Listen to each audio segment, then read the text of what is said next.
Hey guys, मेरा नाम है मुस्कान लोधी और आज की वीडियो में मैं बात करने वाली हूँ मेरी ब्रेसेस की जर्नी, अब तक की जर्नी का जो भी स्ट्रगल रहा है वो मैं आपके साथ शेयर करने वाली हूँ। तो वीडियो शुरू करने से पहले मैं आपको थोड़ा सा ब्रीफ इंट्रो अपना जो ब्रेसेस का है वो दे दूँ।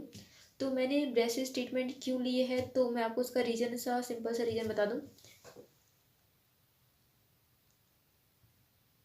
तो जैसा कि आप देख सकते हैं मेरे दांतों में काफ़ी ज़्यादा गैप है, तो इसको फिल करने के लिए यानी कि इसको पूरी तरह से गायब करने के लिए मैंने ब्रेसेस ट्रीटमेंट ली है ताकि मेरी स्माइल बहुत अच्छी हो जाए। तो उसके लिए मैंने ब्रेसेस ट्रीटमेंट ली है। तो इसका कॉस्ट मुझे पड़ा है 25,000 इंक्लूडिंग द रिटेनर।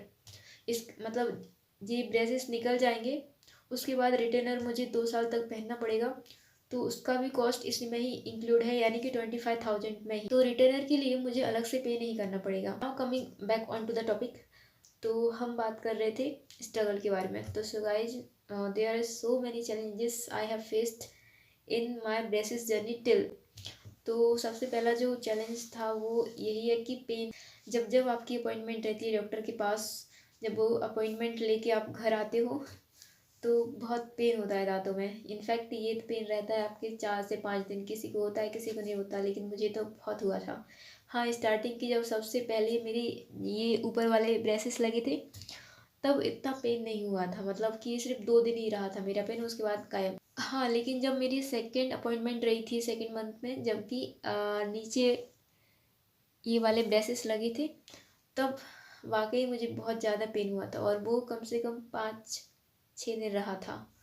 तो इस तरह से बहुत ज़्यादा पेन हुआ था। तो ये पेन आपको झेलना पड़ता है स्टार्टिंग के डेज में जब आपकी अपॉइंटमेंट रहती है। आप काफ़ी टाइम से सोच रहे होंगे ना कि मैंने नीचे दांतों में क्या लगाया है। तो गाइज, तो ये है bags. Let me show you. तो हाँ गाइज, कुछ ऐसे इस तरह से, एक मिनट। यस गाइज, तो ये बैग्स है जो कि मुझे डेंटिस्ट ने दिया था। उसने कहा था कि अगर कहीं ये जो वायर मैंने लगाया है, अगर कहीं आपके इनर माउथ में चुभता है तो उस ब्रेसेस या उस वायर के ऊपर ये वैक्स लगा लेना। तो एज यूजल कि मुझे जो आगे के मेरे ब्रेसेस हैं उनका वायर और उनका ये ब्रैकेट दोनों कुछ अगर आपको दिखे तो ये जो मेरा अंदर का लिप है उसमें चुभ गए हैं वो, यानी कि गड्ढा बन गया था। तो उस वजह से अब मैंने यहाँ ब्रेसेस के ऊपर वैक्स लगाया है ताकि मुझे पेन ना हो और ये चुभे ना। और साथ में गाइज,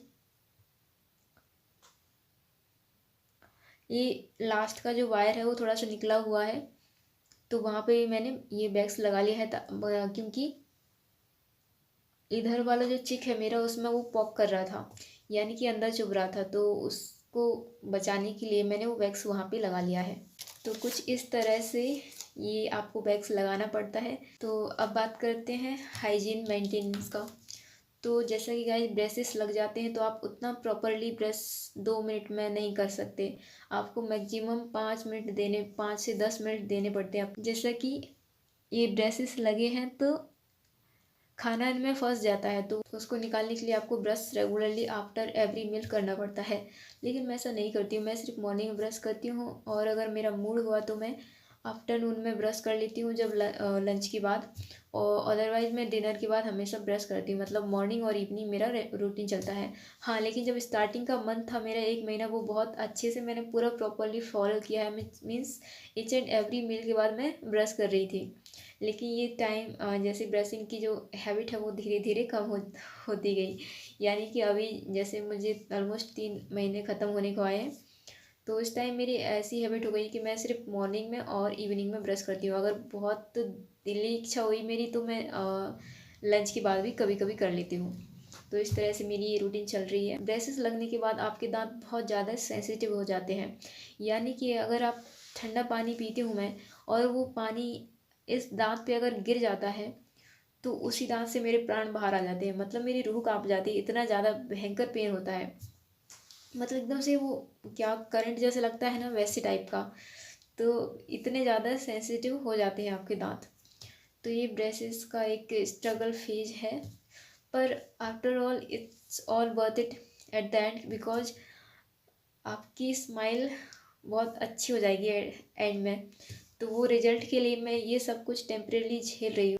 और गाइज एक पॉइंट मुझसे मिस हो गया है कि वो ये है कि तो गाइज अगर आप कुछ भी बाहर खाते हो ना तो वो आपके दांतों में फंस जाता है। लाइक मैंने एक बार समोसा या कचौरी कुछ खाया था बाहर, तो वो मेरे ये वाले टीथ में फंस गया था। और वो टंग से मतलब टंग से भी नहीं निकलता है, तो उसको तुरंत चाहिए कुछ ना कुछ निकालने के लिए, वरना वो आप बोलते हो या फिर स्माइल करते हो दिखते हैं। हाँ, ये थोड़ा सा एम्बरेसमेंट देता है कि फूड अगर इधर फंस गया है कहीं आगे तो वो दिख रहा है, तो वहाँ पे अगर नहीं निकल रहा है तो वहाँ पे थोड़ी सी एम्बरेसमेंट होती है। मतलब उसको लगता है कि तुरंत ये निकलना चाहिए, बस बाकी और कुछ नहीं।